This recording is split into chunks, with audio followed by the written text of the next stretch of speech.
Take a look at her, everyone. 10 years of marriage, and she still hasn't contributed a single dime to this family. She is nothing but a penniless burden, a ghost living in my house, eating my food, and wearing clothes my hard work paid for.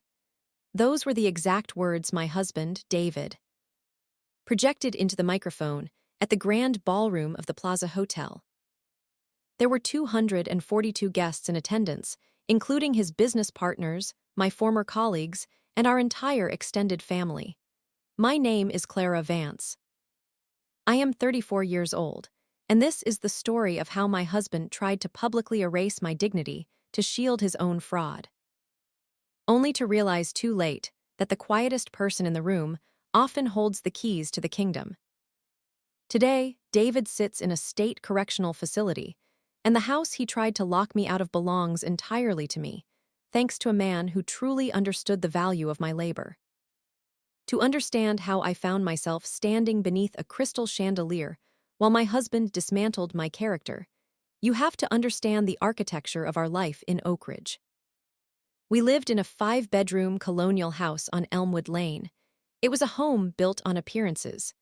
The front lawn was always perfectly manicured, a uniform 2.5 inches of dark green grass. Inside, the air smelled constantly of lavender and expensive wood polish, a scent I spent 3 hours every single day maintaining. David was a senior vice president at Vanguard Logistics. He liked things that looked grand from a distance.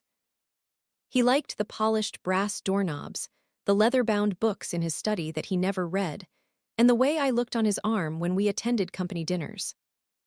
But inside those walls, there was a strict hierarchy, a ranking system where everything was measured by financial leverage. David was at the top. His income was $325,000 a year. Below him was his mother, Evelyn, who moved into our guest suite 4 years ago. Evelyn was a sharp, frail woman who smelled of peppermint and vintage Chanel No. 5. She possessed an uncanny ability to make a room feel freezing cold just by entering it. At the absolute bottom of this hierarchy was me. Before we married, I was a corporate compliance analyst at a major firm. I was good at my job. I understood regulatory frameworks, forensic auditing, and organizational structures. I could spot a mismatched ledger entry from 3 pages away. When David and I married 10 years ago, he asked me to leave my position. He said he wanted a traditional home. He said his career was fast-tracked, and he needed a wife who could manage the domestic front completely so he could focus on securing our future. I agreed, believing we were a partnership. That was my first mistake. The moment my independent income stopped, my status in the house changed from partner to dependent. David gave me an allowance of $400 a week for groceries, household supplies, and personal items. Every Sunday evening at 8:00 p.m., I had to present him with an itemized spreadsheet of my expenditures, accompanied by the physical receipts taped to sheets of white printer paper. If a gallon of milk cost 40 cents more at the local organic market than at the discount supermarket 3 miles away, David would sit at the kitchen island, tap his gold signet ring against the quartz countertop, and ask me to justify the waste. Evelyn would sit in the armchair nearby, knitting a gray wool scarf, and sigh softly. She would say, "When you don't earn the money, Clara, you don't understand how hard it is to keep it." This was the ambient noise of my life for a decade. The steady, rhythmic dripping of small humiliations designed to remind me that I owned nothing, earned nothing, and was nothing without David's signature on a check. The slights accumulated slowly at first, like dust settling on a mantelpiece, before they grew into heavy obstacles. The first major escalation occurred 3 years ago during Thanksgiving dinner. We had 12 people at the long mahogany dining table, including David's boss at the time and several key clients. I had spent 48 hours preparing the meal, roasting a 20-pound turkey, making homemade cranberry relish with orange zest, and baking 3 separate pies from scratch. My hands were dry and raw from the constant washing of pots and pans. As I brought out the main platter, David's brother joked about how difficult it must be to host such a large gathering. David laughed, a loud, booming sound that didn't reach his eyes. He raised his wine glass and said, "Oh, Clara doesn't mind. It's the only real work she does all year. It gives her a temporary sense of purpose between her online shopping trips." The table went quiet for a brief second before the clients chuckled politely. I stood there, holding the heavy porcelain platter, feeling the heat from the turkey rising into my face. I did not drop the platter. I did not argue. I set it down gently, smoothed my linen apron, sat in my chair at the foot of the table, and said, "Please, everyone, help yourselves." I ate my dinner in silence, listening to David discuss his latest investment portfolio, while I chewed on dry turkey that tasted like cardboard. The second incident happened a year later, in the spring of 2024. My mother fell ill in Ohio. She needed a specialized medical procedure that cost $8,500 after her insurance deductible. I didn't have $8,500. My weekly allowance covered the household, and any leftover money was swept back into David's primary savings account, which I could see online but had no withdrawal privileges for. I sat David down in his study after dinner. The room smelled of old paper and the heavy tobacco he smoked in his pipe on weekends. I asked him for a loan from our joint savings, money I promised to pay back by taking on a remote freelance editing job at night. David didn't look up from his tablet. He scrolled through a real estate listing before he spoke. "Your mother's health is unfortunate, Clara, but I am not in the business of funding non-essential liabilities. If you had kept your career or managed your own finances instead of relying on my success, you could help her. I won't diminish our household capital for people who didn't plan for their own retirement." I felt a cold sensation in the center of my chest. I looked at the gold-framed oil painting behind his desk, a landscape of a stormy sea. My voice remained completely level. "She is my mother, David." He finally looked at me, his eyes dead and flat. "And I am your husband, not your bank. Go check the laundry. The dryer has been buzzing for 10 minutes. I walked out of the room, closed the door behind me without making a sound, and went down to the basement. I leaned against the vibrating washing machine, closed my eyes, and breathed in the scent of warm detergent. I didn't cry. I called my cousin that night, and together we sold my grandmother's antique engagement ring to pay for my mother's surgery. David never asked how the medical bill was resolved. The third escalation occurred during a neighborhood block party in the summer of 2025.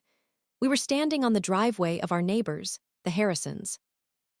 There were about 30 people around the outdoor grill, holding plastic cups of light beer and lemonade.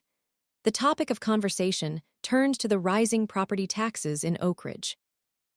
Our neighbor, Richard, turned to David and said, "Must be tough on a single income with this neighborhood appreciation."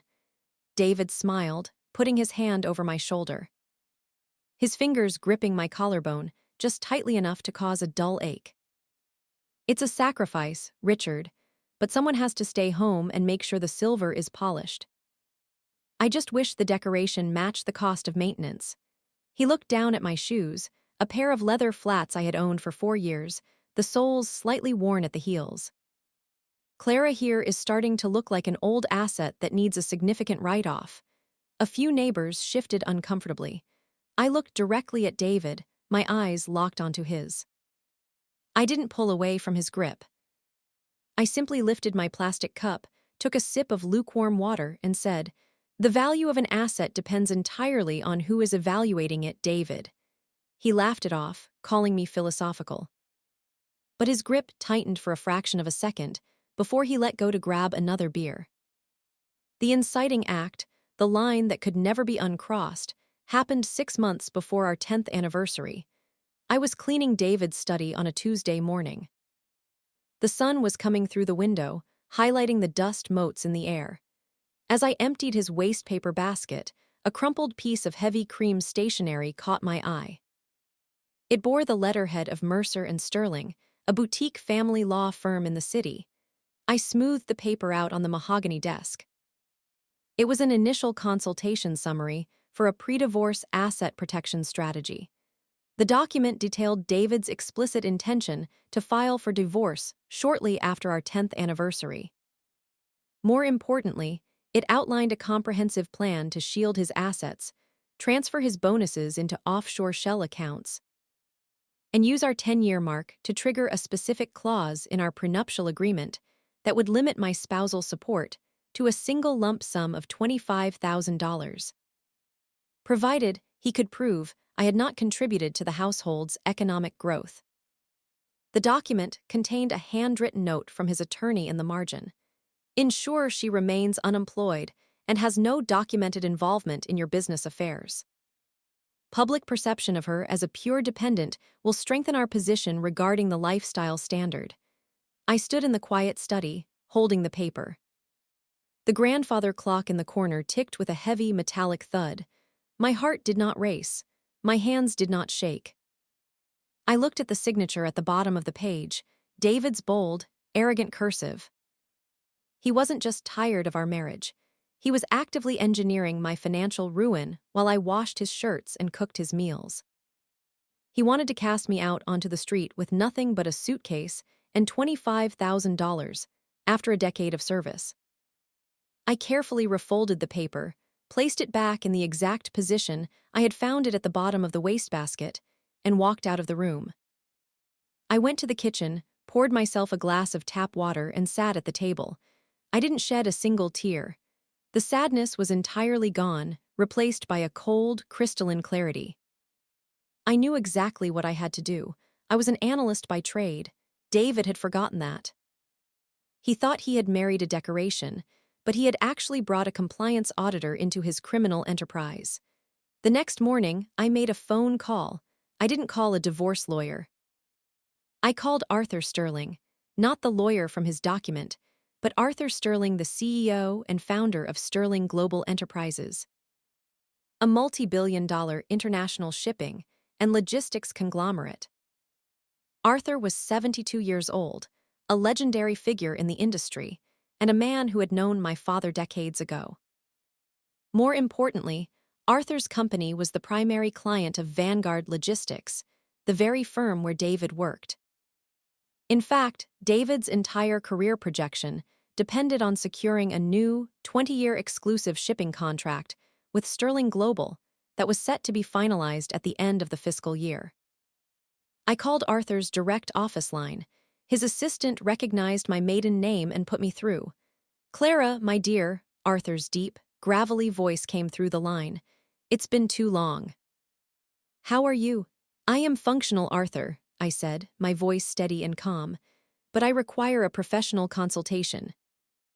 I need to re-enter the workforce, and I believe I have identified a significant compliance vulnerability in one of your primary logistics vendors.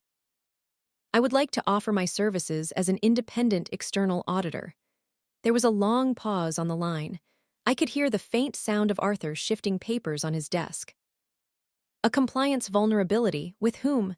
"Vanguard Logistics," I replied, "specifically within the regional accounts managed by David Vance." Arthur was silent for 5 seconds. When he spoke again, the warmth was gone, replaced by the sharp focus of a man who built an empire. "Come to my city office tomorrow morning at 9:00 a.m. Bring whatever you have." Over the next 4 months, my life became a dual operation.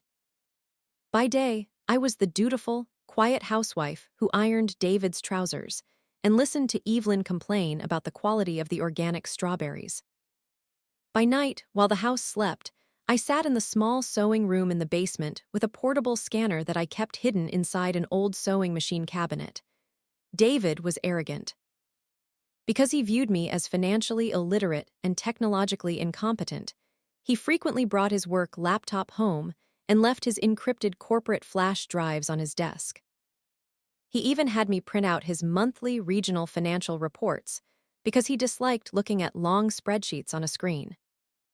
He thought I was just looking at numbers. He didn't realize I was analyzing them. I found exactly what I suspected. David wasn't just a cruel husband, he was an incompetent and corrupt executive. He had been inflating the shipping volume metrics for Vanguard's regional routes by utilizing a network of phantom third-party trucking companies. companies that existed only on paper and were registered to an address that turned out to be a post office box in Delaware. The total amount of fraudulent billing over a 3-year period came to exactly $1,420,000.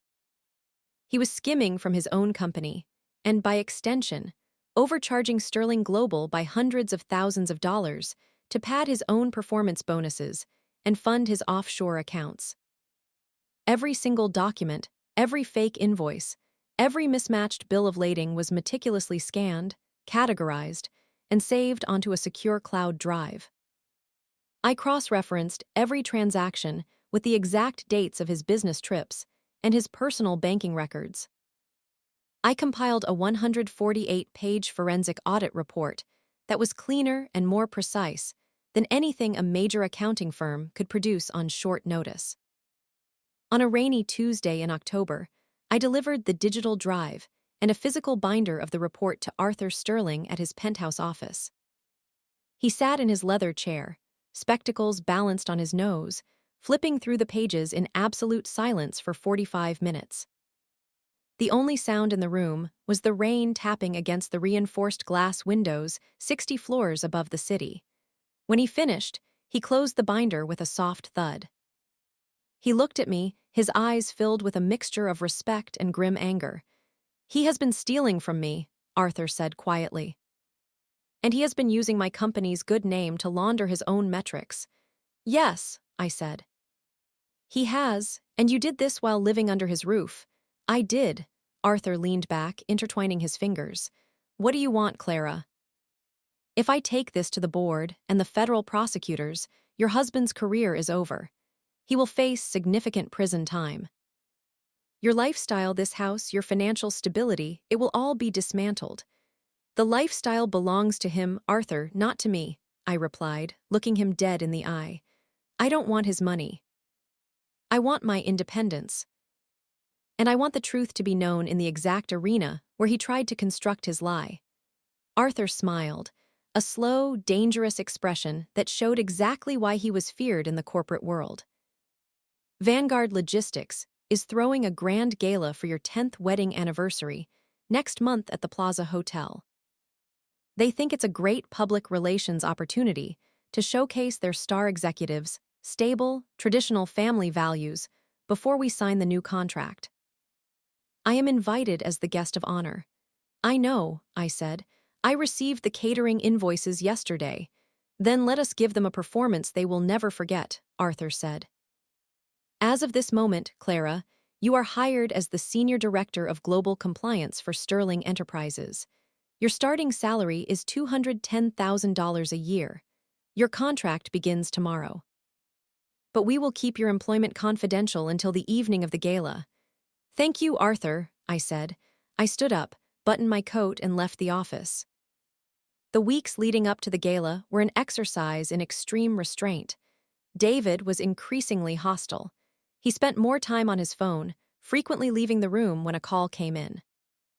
He had stopped looking at my grocery spreadsheets altogether, a sign that he was already detached from the household operation and waiting for the anniversary milestone to execute his legal ambush.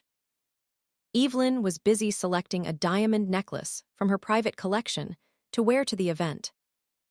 One afternoon, as I was helping her zip up her silk gown for a fitting, she looked at me in the mirror and said, "Make sure you choose something modest, Clara. You don't want to look like you're trying too hard to belong in David's circle. It's important to know your place." "I know exactly where I belong, Evelyn," I said softly, smoothing the silk over her shoulders. The night of the gala arrived. The grand ballroom at the Plaza Hotel was a sea of black tuxedos and silk gowns. The room was decorated with massive arrangements of white orchids, and the ambient noise was a mixture of clinking champagne flutes and a live string quartet playing softly in the corner. David was in his element. He moved through the crowd like a politician, shaking hands, slapping shoulders, and accepting congratulations on his 10 years of marriage. He looked handsome in his tailored tuxedo, his hair perfectly coiffed, his gold watch catching the light every time he raised his glass. I walked beside him in a simple, elegant navy crepe dress. I held a glass of mineral water with a twist of lime, keeping my mind completely clear. At 9:00 p.m., the president of Vanguard Logistics took the stage.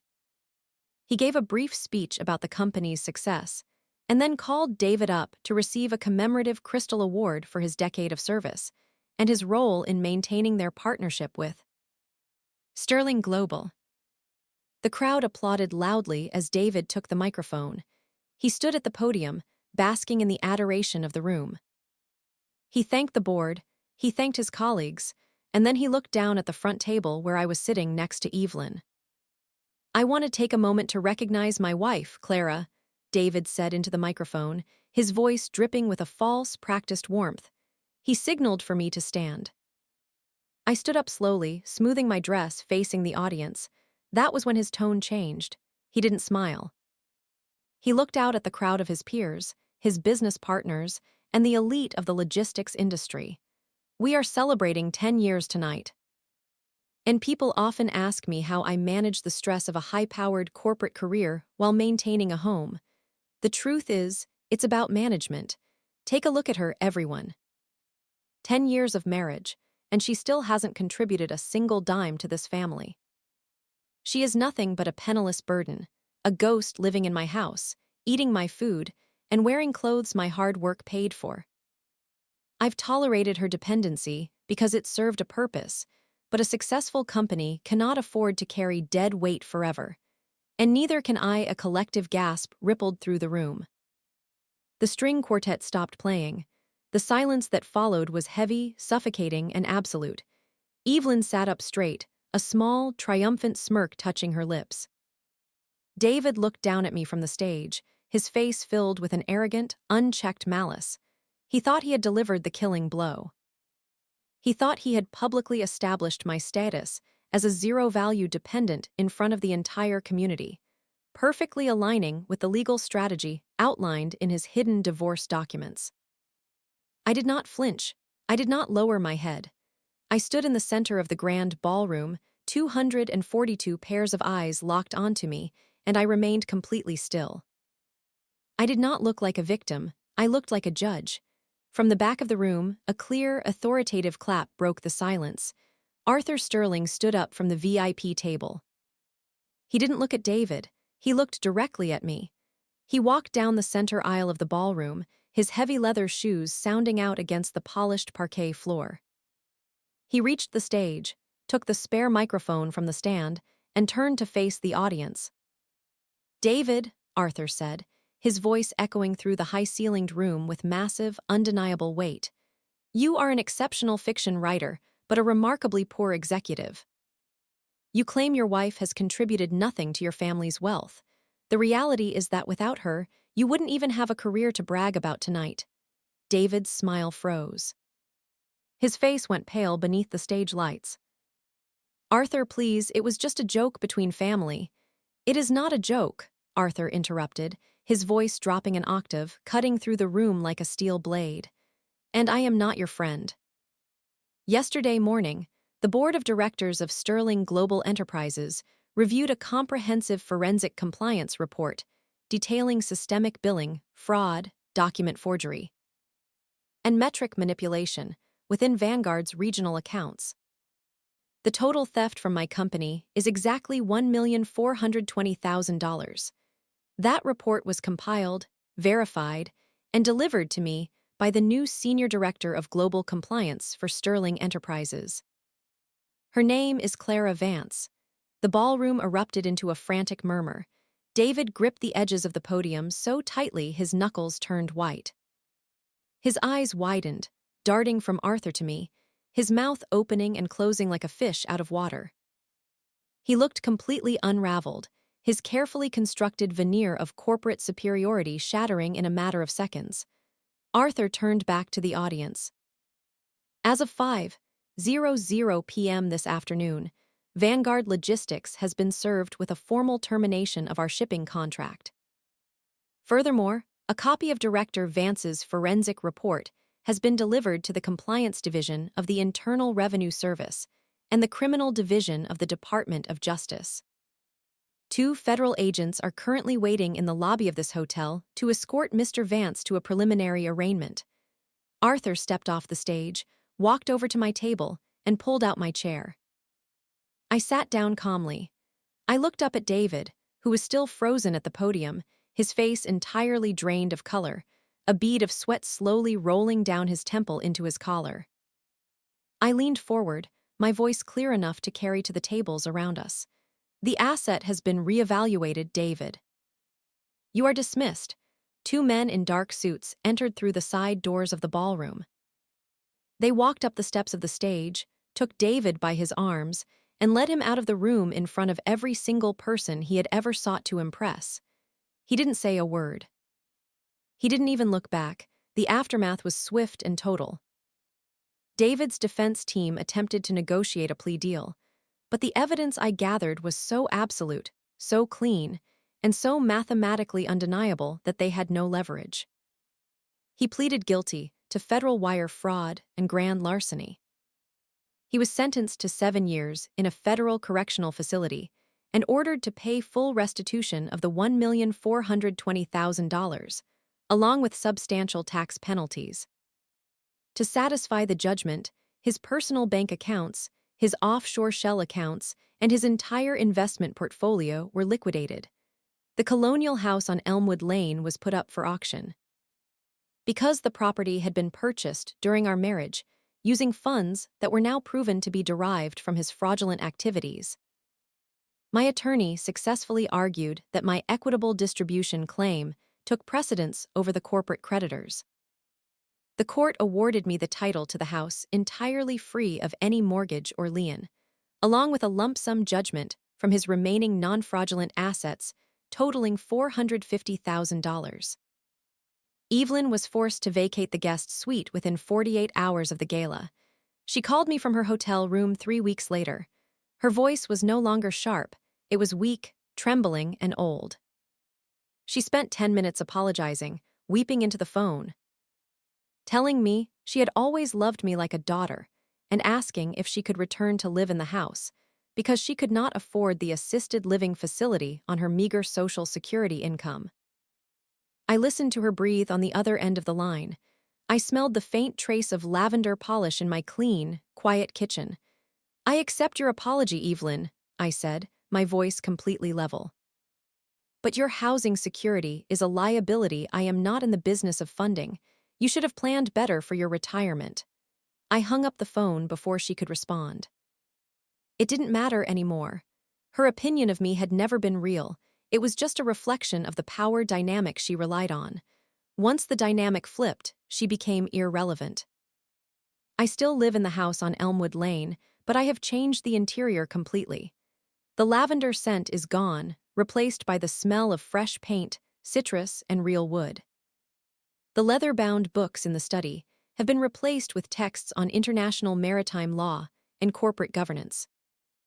I wake up every morning at 5:30 a.m., make myself a cup of black coffee, and sit at the quartz kitchen island. I no longer keep a spreadsheet of my grocery receipts. I don't have to justify the cost of milk to anyone. I lost a decade to a man who measured human worth in dollars and cents while stealing every dollar he claimed to own. I lost the illusion of a traditional marriage, and I lost the naive belief that quiet compliance would eventually earn respect. But what I gained was far more valuable. I gained the absolute certainty of my own capability. I gained a career where my mind is respected, and my eyes are valued for their precision. I now understand that dignity cannot be given, and it cannot be stripped away by a loud voice at a microphone. It is built in the quiet spaces, in the data, in the unyielding adherence to facts. David thought I was a penniless burden because I didn't hold the checkbook. He forgot that the person who balances the ledger always decides when the account is closed. My name is Clara Vance. I am a forensic analyst, and I am no longer keeping your books.